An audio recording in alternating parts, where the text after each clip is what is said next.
नमस्कार. माइंडस्टिक्स फाउंडेशन ट्रस्टद्वारे निर्मित या विशेष सादरीकरणात आपलं स्वागत आहे. कधी विचार केलाय की गाडीची चावी फिरवल्यावर जो घर्रर्र आवाज येतो त्यासाठी लागणारी जबरदस्त ताकद कुठून येते?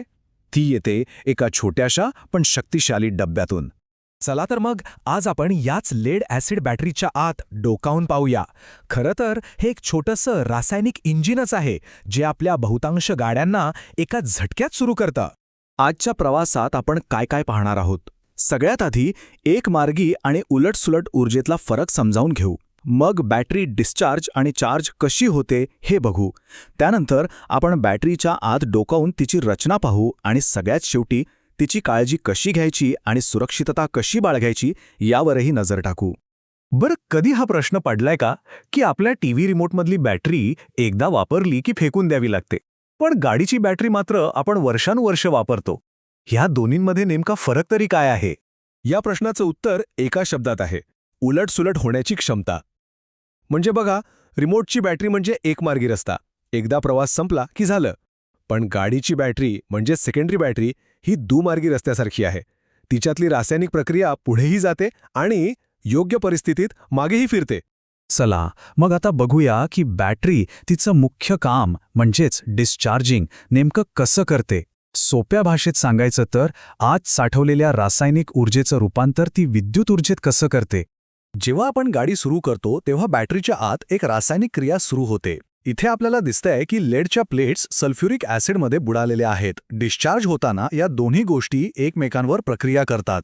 यातून इलेक्ट्रॉनचा प्रवाह सुरू होतो, म्हणजेच वीज तयार होते. आणि याचा एक परिणाम म्हणून दोन्ही प्लेट्सवर लेड सल्फेटचा एक पांढरट थर जमा व्हायला लागतो.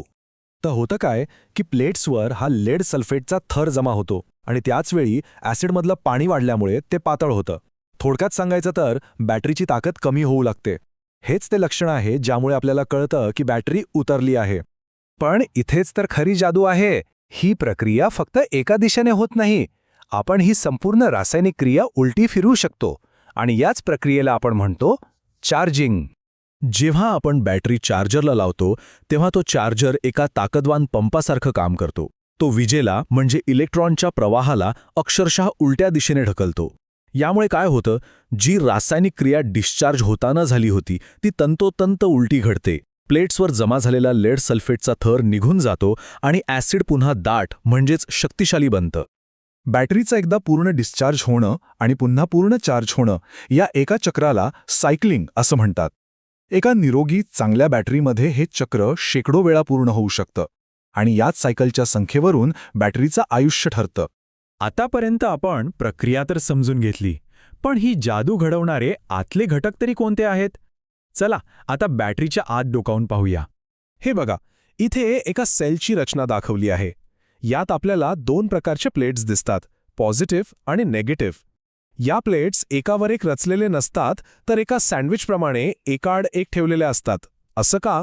कारण यामुळे रासायनिक क्रियेसाठी जास्तीत जास्त पृष्ठभाग मिळतो आणि बॅटरी जास्त ताकद निर्माण करू शकते. आणि या प्लेट्स ज्या द्रवात बुडवलेल्या आहेत त्याला म्हणतात इलेक्ट्रोलाइट. हे दुसरं तिसरं काही नसून सल्फ्युरिक ॲसिड आणि पाण्याचं मिश्रण आहे. हे इलेक्ट्रोलाइट म्हणजे जणू काही या रासायनिक क्रियेचं मैदान आहे. त्याशिवाय आयन्सची देवाणघेवाण होऊच शकत नाही. आता गंमत बघा, असा एक सेल जेव्हा तो पूर्णपणे चार्ज असतो तेव्हा तो साधारणपणे 2.2 व्होल्ट इतकी वीज तयार करतो. पण गाडीला तर फक्त 2.2 व्होल्ट्स पुरत नाहीत, तिला तर पूर्ण 12 व्होल्ट्स लागतात. मग काय करायचं? सोपं आहे. जसं आपण एकावर एक विटा रचतो तसंच असे 6 सेल एकामागे एक म्हणजेच सिरीजमध्ये जोडले जातात आणि मग आपल्याला मिळतो आपला नेहमीचा 12 व्होल्टचा पॉवर पॅक. चला आता विज्ञान बाजूला ठेवून थोडं व्यावहारिक बोलूया.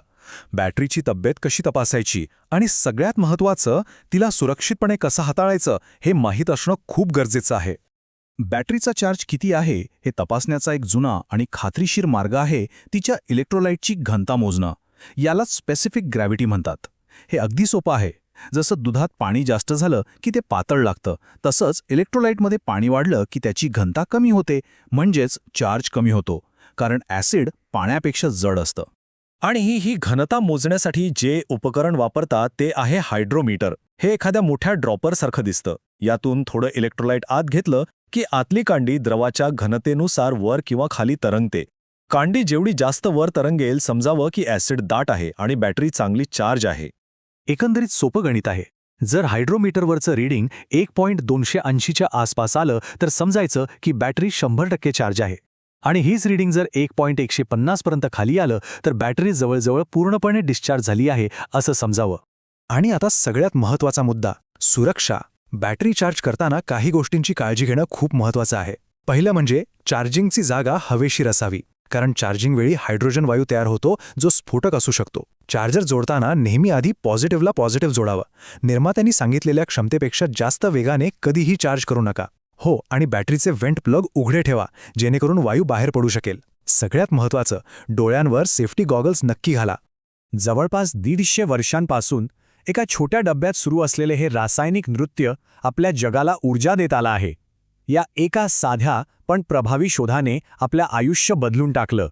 पण आता प्रश्न हा आहे की भविष्यात ऊर्जेचं पुढचं नृत्य कसं असेल आणि ते कोण सादर करेल.